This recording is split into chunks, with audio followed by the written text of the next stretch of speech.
Hey everybody, Mandy Ray of Ecstatic Astrology here to give you the full moon in Leo report or forecast, whatever you want to call it. We start with the full moon Sunday, February 5th, 12:28 p.m. Central US time. And we'll go through February 20th, which is the new moon in Pisces. We'll go through this couple of weeks. This is the general forecast. I will do rising sign forecasts separately, so you can always check that out. They're in a playlist that I put together. And it's really helpful to look at your rising, even your sun sign. Some people even listen to their moon sign. So check that out when you finish this general report, which will help you deal with everyone, generally speaking.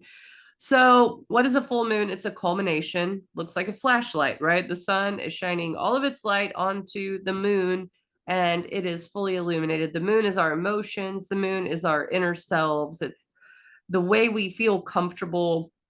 And so, I think that is also what flavors everyday life is the moon transit. And that's why I do my videos with the new and full moon.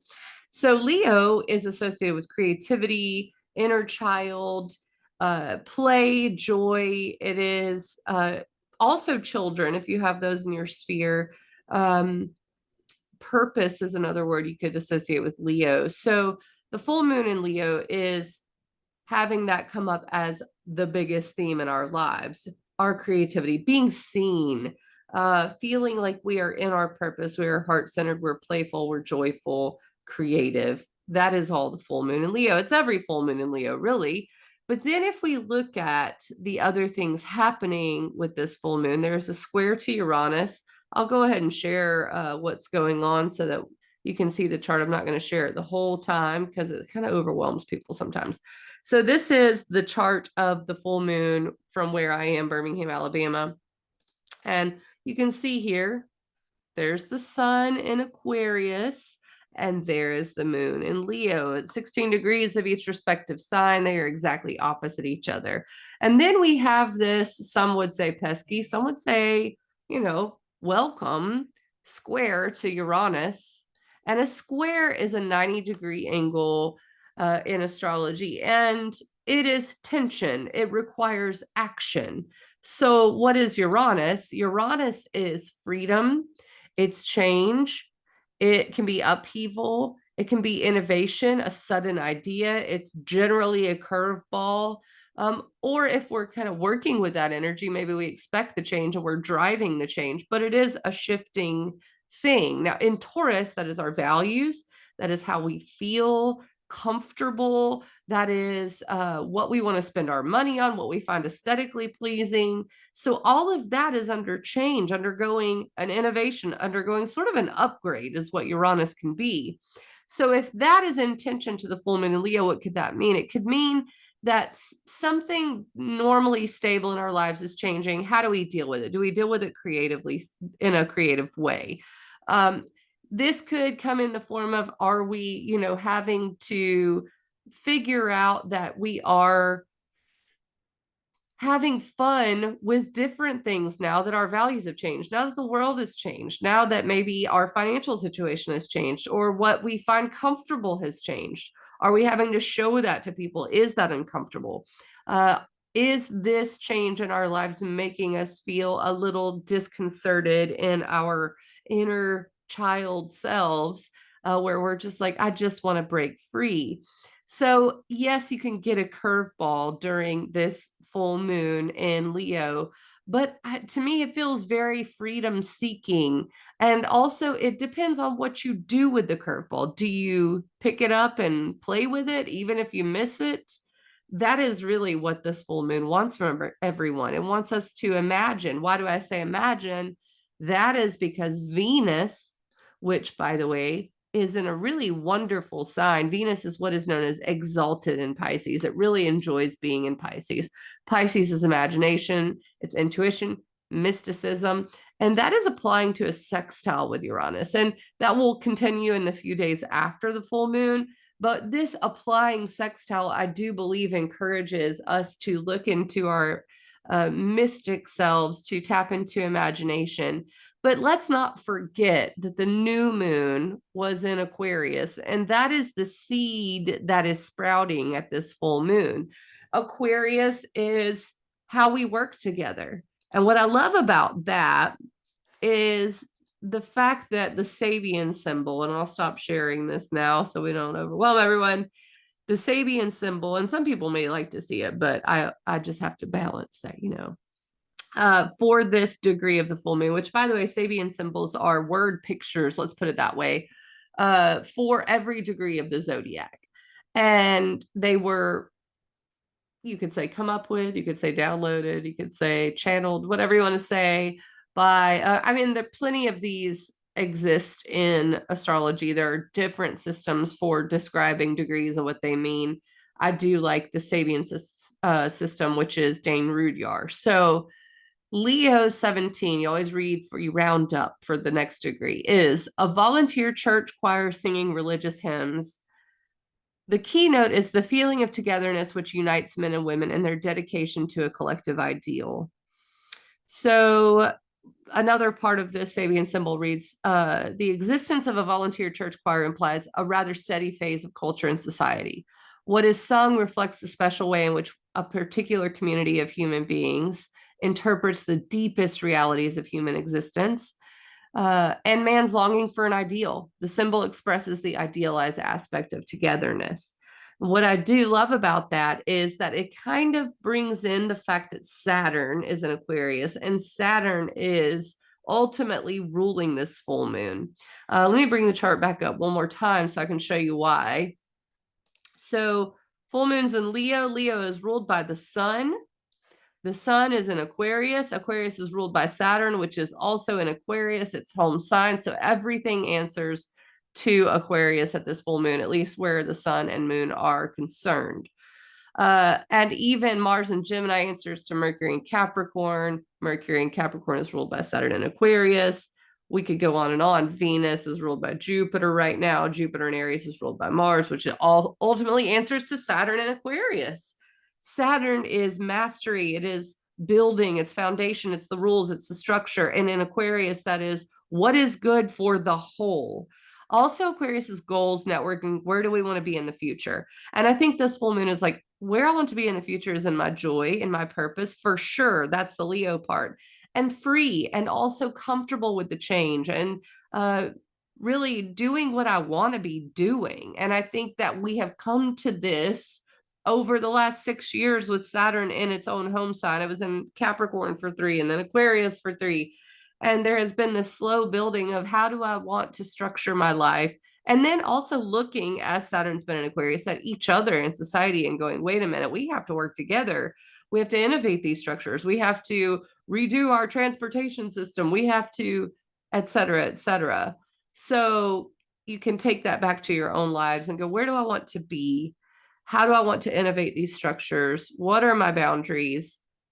Saturn rules this full moon, and that is work, and that is networking, and that is people, and that is thinking in a bird's eye view way. What is the overall picture about? So we're tapping into a whole lot with this full moon. And I do say play, creativity, those are the most important things right now. Finding out what is your joy, what is your purpose. And if something comes up unexpectedly from the Taurus area of your chart, how do you play with it? How do you spin it? How do you make it work for you, basically, is the thing, and make it work for everyone else. How do you stand out in the crowd of all of this Saturn and Aquarius? Full moon in Leo says, how do you stand out? What is your part in it? What is your creative piece in this puzzle? So that is the full moon. And now we can go to the next couple of weeks. Yay. So we know what this full moon might,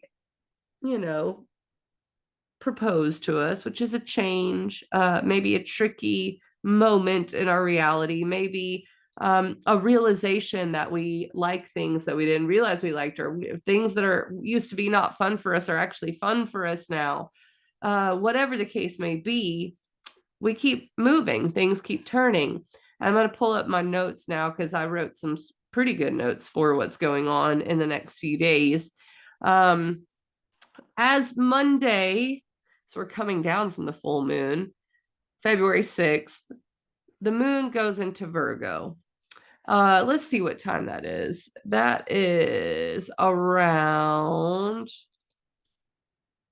Okay, so it's in Leo for the first part of the day, but around just after 3 or at 3, the moon moves into Virgo. And Mercury as well, which is the way we think, the way we talk, the way we communicate, is going to be sextile Neptune. So the two of these things together are connected. The moon in Virgo, our emotions are checking out the details now. Okay, we had this realization, or we felt this joy, or we felt this creative impulse, whatever the full moon brings. The moon moves into Virgo and it goes, how do I implement it? What do I need to prune away? What do I need to keep? What are the details? And Virgo is ruled by Mercury. Mercury's in Capricorn. It is about to leave its shadow, which is yay, meaning it will leave the place where it went retrograde. So we're thinking in terms of structure, Capricorn, success.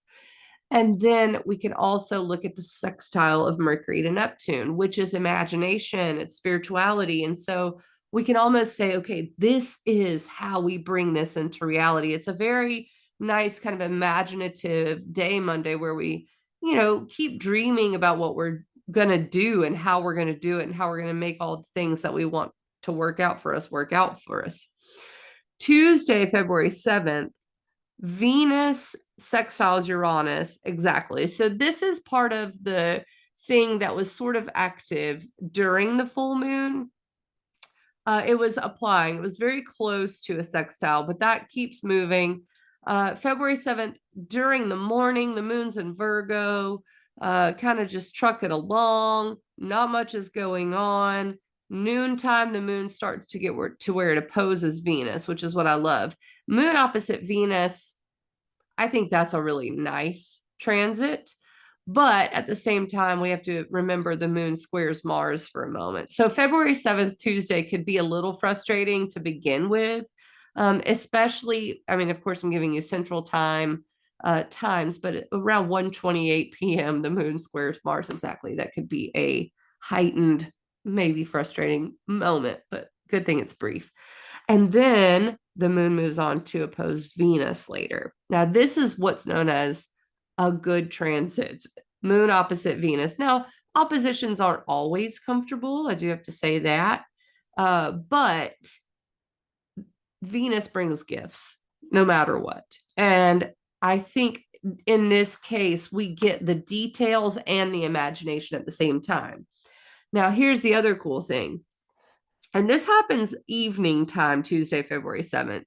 The moon trines Uranus at the same time, Venus sextiles Uranus.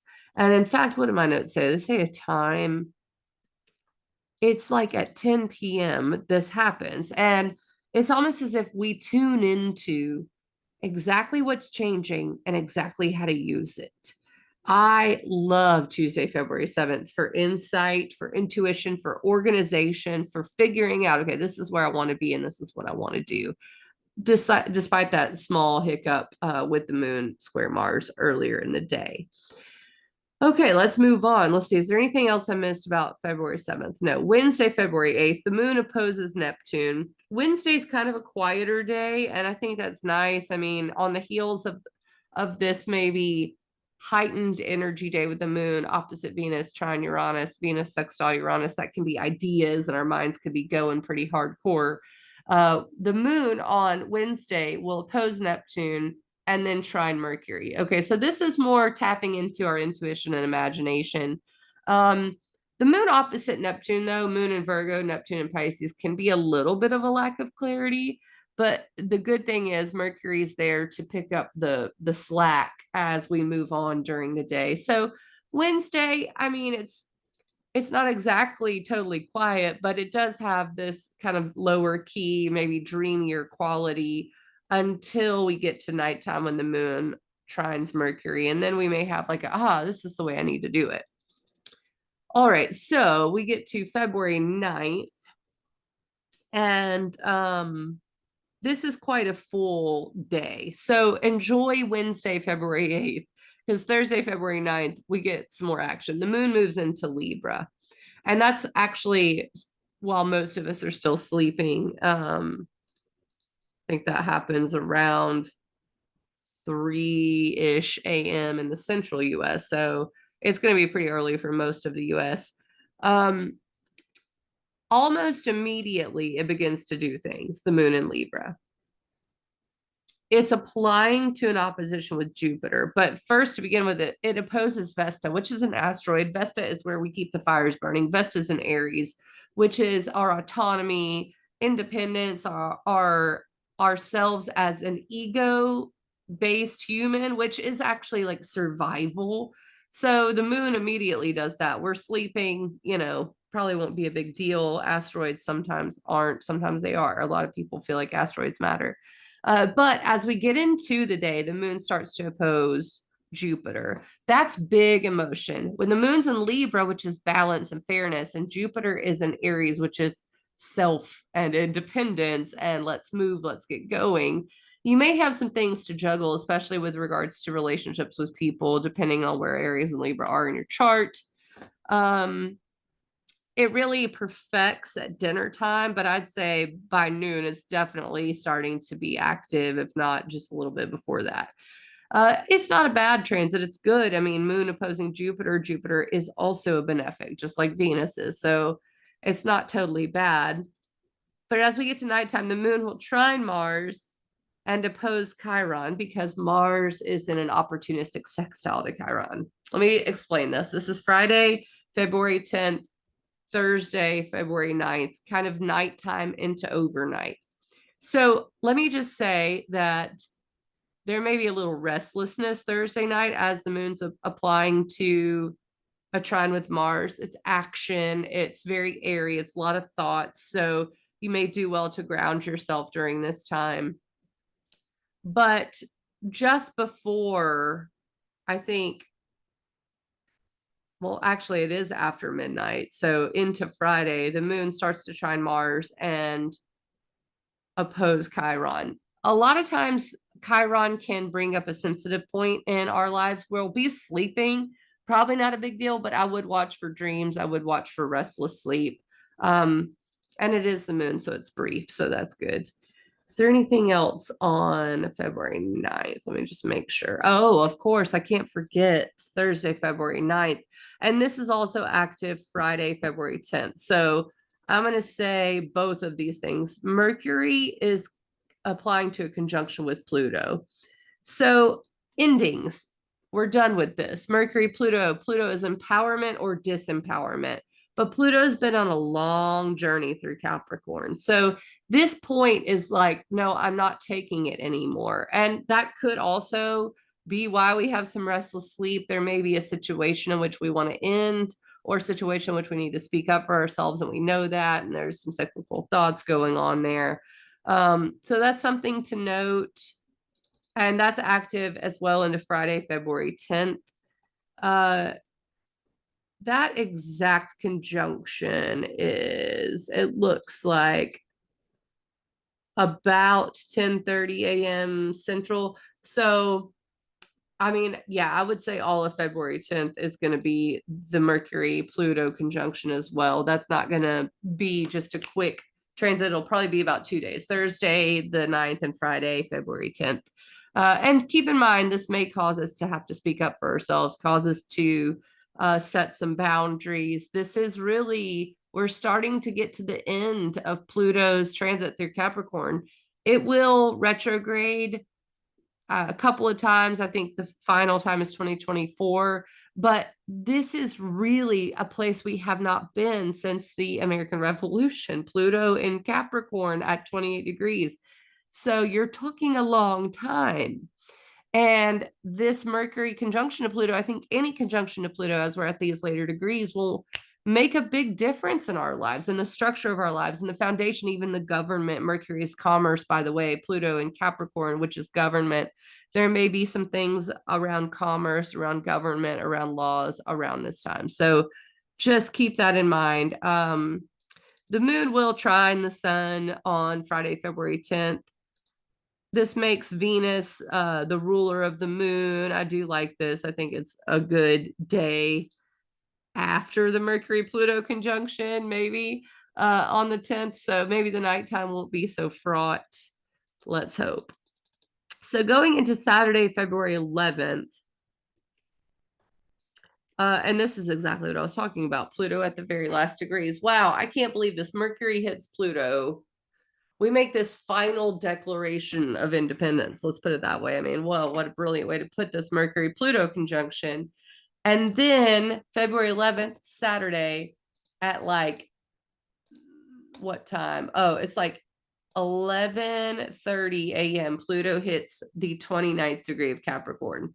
That is the very last degree of Capricorn. And you know what else happens at that time? The moon squares Pluto. Let me go ahead and show you this. I think it's fascinating so that you can see. So here we have Pluto 29 degrees. See, Mercury had just hit Pluto and is now ingressed Aquarius. Here is the moon at 29 Libra. I'm looking at 11:28 a.m. Central Time. This is a tense moment. I really believe that. Moon in Libra is looking for peace, looking for balance. Pluto at the 29th, the anaretic, also known as the degree of crisis, 29th degree of Capricorn is a final, like, we've got to redo this structure, or we've got to empower ourselves and set boundaries in some way, or this contract has to end, or this relationship has to end. Generally speaking, moon transits, they're brief. They last an hour, 2 hours, something like that. And I do think this one will be brief, but it'll be powerful because you're talking about 2 anaretic degrees. And this is Saturday, February 11th. And the fact that Pluto moves so slow, you guys, it's been at the 28th degree for days. So it will be at the 29th degree for a long time. And that is powerful. So even a moon here transit to it is a big deal, I think. But we also just had the Mercury-Pluto conjunction. So Saturday, February 11th looks pretty interesting. Okay, let's, I sunk down in my chair. Can you tell I need to sit up? I was just, Pluto had me disempowering myself. So then, oh yeah, you know what? Let me show you one more time this screen because there's something interesting that happens. So yes, the moon and Pluto are both at the 29th degree. If we go an hour or two before this, you'll see something. And that is, oh man, I don't have zero Aries, but let me just show you. Mercury and the moon both ingress fixed signs practically together. So there's the moon in Scorpio and there's the moon in Aquarius. And this is Saturday around dinner time. So it's a big change. And the moon in Scorpio brings in more Pluto themes. It's like, yeah, we're not going to take it anymore. And it's going to hit the eclipse point, which is what we're letting go of, the fear we're confronting, the old karmic patterns we're confronting around power, balance. And Mercury's like, yeah, how you gonna do your future if you can't let this go? So Saturday's big on my list of days to watch. Let me just put it that way. Okay, let me go on, move past February 11th. Sunday, February 12th. Looks like we continue the Saturday, February 11th stuff on into Sunday morning. Sunday, February 12th, the moon opposes Uranus. It's later in the day. It's very quick. Quick notion of something's changing. I've got to have a greater sense of self-worth. I've got to pay more attention to my values and let those drive my desires, things of that nature. Monday, February 13th, early in the day, there's a moon in Scorpio trine to Venus. Now, the moon in Scorpio is not ideal. Scorpio is the hidden place. It can kind of be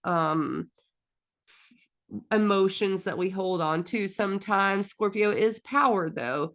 So that trine to Venus and Pisces is a pretty nice water trine. And that's early Monday, February 13th. I think that'll be nice. Venus is also almost with Neptune. This is very imaginative, almost a little spacey. So Monday, February 13th may start out spacey. But then it's a quick like kick in the pants because like the hour after the moon trines Venus and trines Neptune, it squares Saturn and the sun. And so this is the third quarter square moon. This is the moment that we take the last action that started back at the new moon in Aquarius. So it is kind of an uncomfortable moon phase. I would definitely utilize that early day instead of later in the day. Early day has better transits to work with. Let's see. Get you some times here. I mean, the moon is trine Venus at 4:30 a.m. February 13th, Monday, February 13th. And then it's trine Neptune 7:30 a.m. and 8:30 a.m. And then at 9:30 a.m., the moon squares the sun. And then the moon squares Saturn, which can feel like an obstacle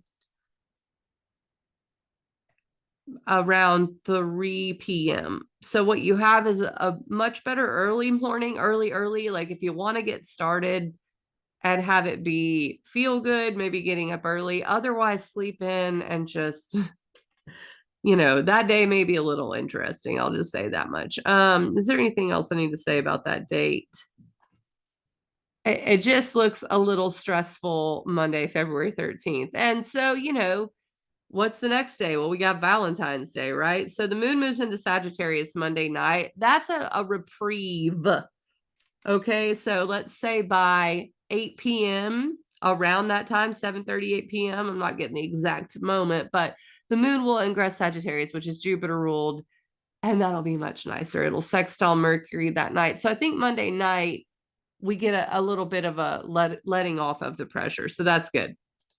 But Valentine's Day, what do we say about Valentine's Day? Do we have anything to say? Yeah, we do. Um, early, again, an early moon trine to Jupiter. This is good. This is very expansive, very optimistic. Could have our expectations pretty much soaring, I'll tell you that. That is around 10:30 a.m. We could even start with 9:30 as the moon's applying to it. And that's great, it's like, woo, but then past like around dinner time, it's 5:30 p.m. is when I'm going to open this window. The moon starts to oppose Mars. And this may be a little frustrating. This could also have you acting out wildly or speaking crazily. It does look like a very social transit. Um, So I would just say mind your P's and Q's. Don't go overboard around that time. Um, watch your physical body. Mars does rule the physical body with the moon and Sag and Jupiter and Aries. We're just going to want to do it. So I would just say, take a second to think about what you're doing, especially later on in the night. Don't overindulge. That may be easy on Valentine's Day. Highly passionate. A moon and Sag opposing a Mars and Gemini seems to be passionate. That can cross the line into, frustration. So just be aware of that. The other thing about Valentine's Day is that this is the day the sun gets within about a degree of Saturn. So we're approaching the wall. We're like, it kind of reminds me of the Game of Thrones and the big ice wall. It's like, imagine walking up on that. I mean, it may be Valentine's Day and you're still 20 miles away, but you know where you're going, and that's that wall. And that is ultimately what February 15th is the sun conjunct Saturn. What is the exact?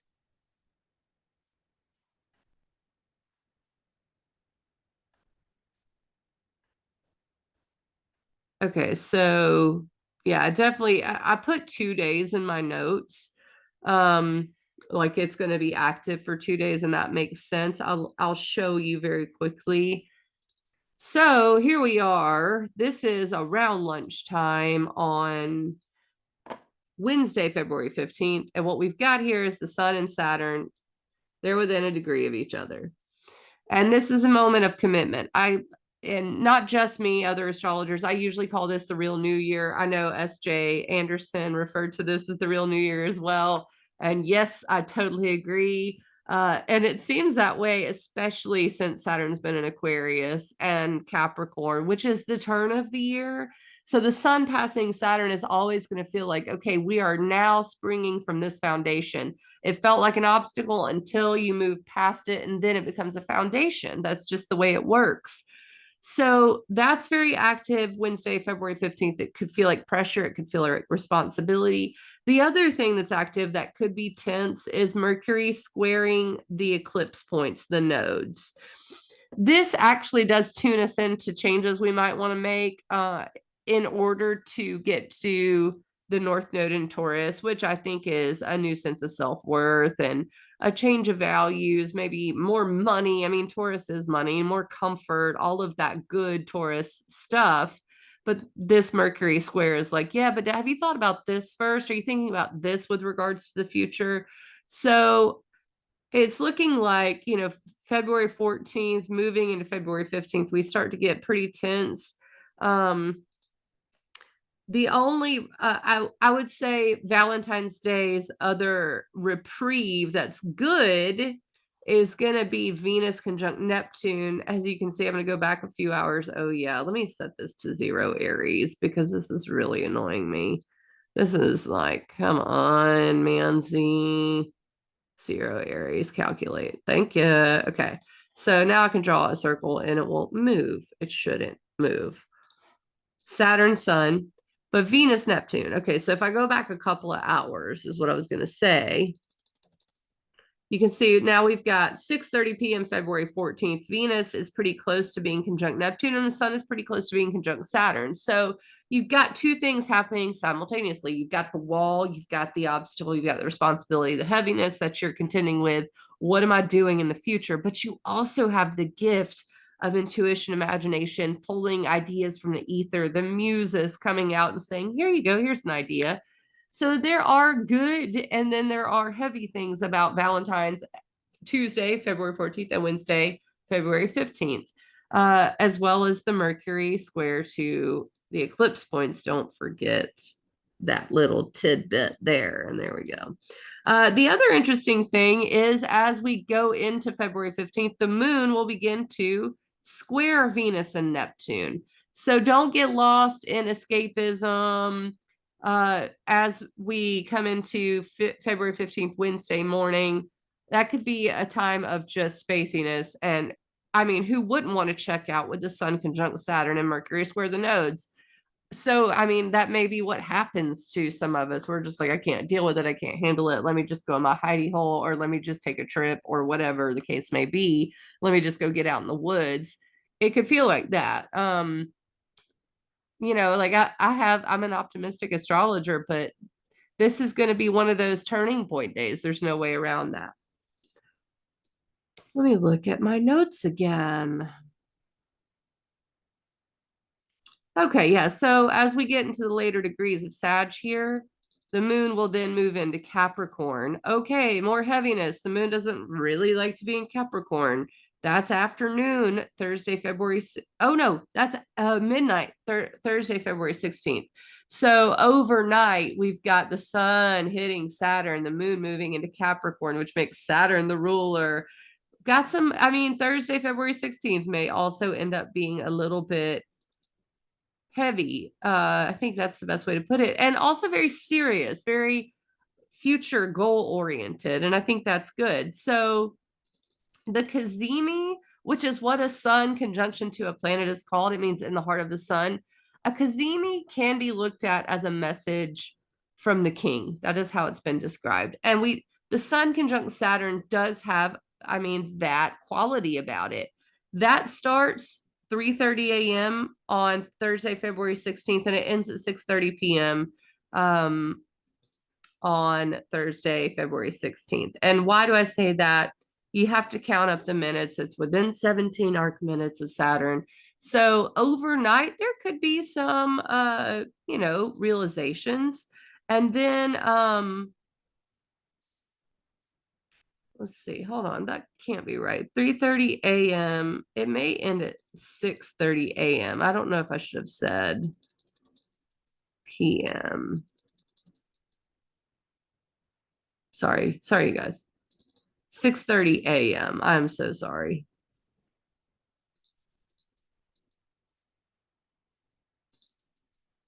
This is where you get into the weeds. And of course, I'm talking about the Sun conjunct Saturn and trying to figure out when the Cazimi is.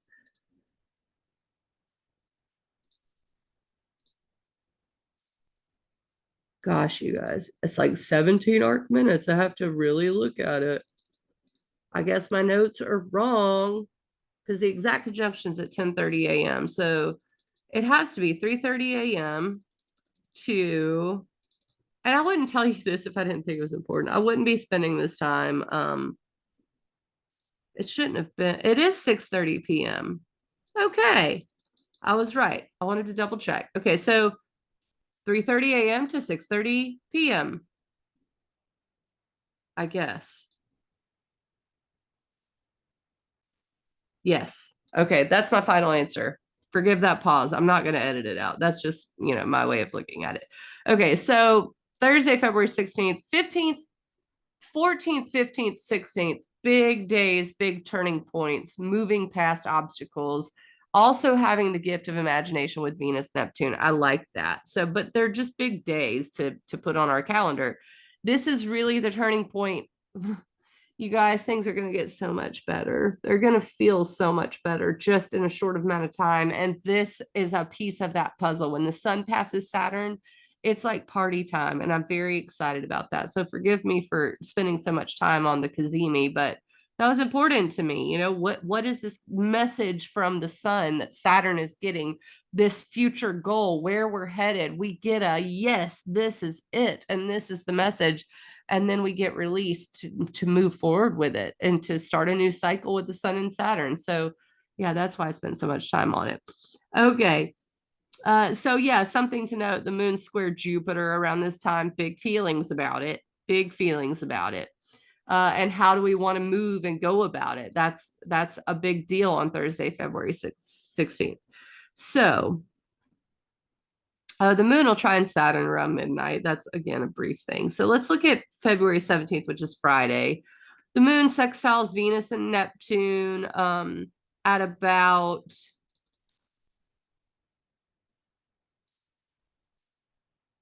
after lunch, 1:30 p.m., which is a nice, soft thing, but a transit, I guess so thing. But then the moon hits Pluto at the anaretic degree, and that's not so soft. So we have a soft moment, but then after about 8:30 p.m., we have this kind of intense realization of how everything's changed and where we're going, what we're doing, and how we need to empower ourselves and what boundaries we need to set.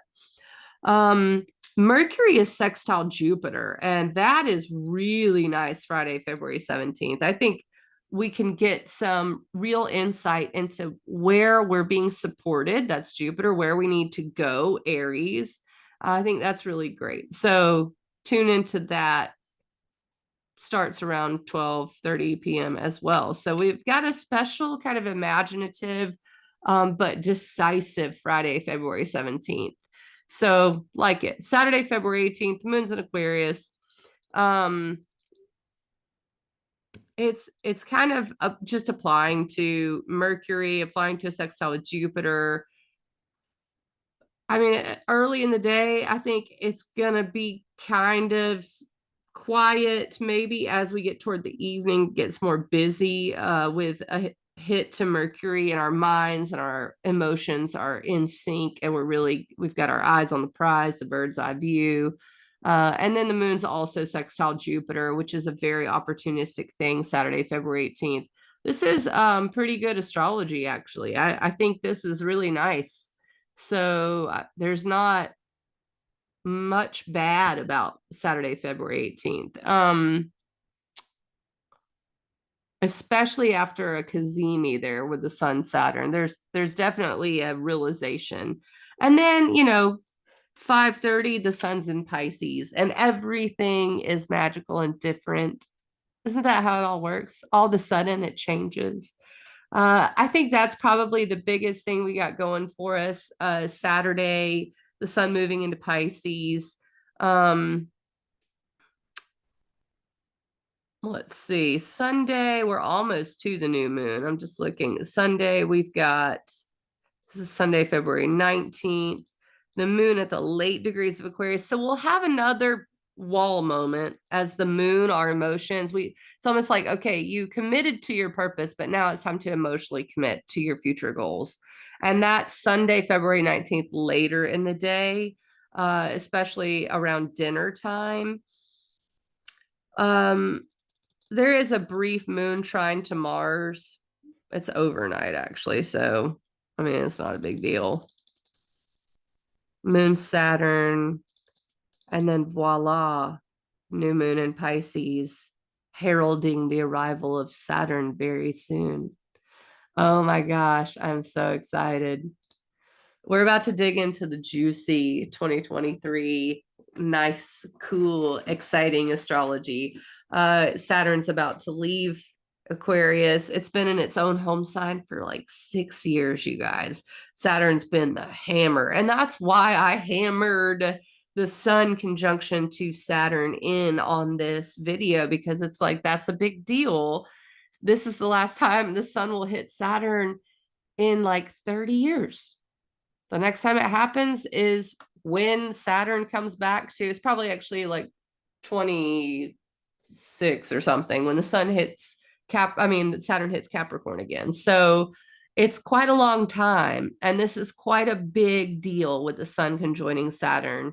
And I want you guys to understand what a big deal it is and how this full moon is connected into it, and how we have to realize where our inner child, where our creative purpose is, in order to really get that full, complete picture of what goals we're headed towards, what we want our future to look like, how we want society to work together, what groups of people we want to be in. That is Aquarius. Whew, I'm feeling it. I'm feeling it, y'all. All right. So I will be back in a couple of weeks, maybe before. I'm starting to get moving just as Mercury and Mars are. Thank goodness. They're going very slow still, and I think that's made things seem slow, but we're having this rubber band pulled back, and it's probably going to let go around Valentine's Day. Woo! As always, get a session with me if you want me to look at your own chart and listen to the rising sign videos. If you don't have the time for a session, you can put it on in the background and listen to me give a 2-minute speech about the next 2 weeks in your life. Ecstaticastrology.com. I'm on Twitter, Instagram, all the good things. Please share with your friends and like and subscribe and all the YouTube lingo. All right, guys. Mandy Ray signing off. I will see you at the new moon in Pisces.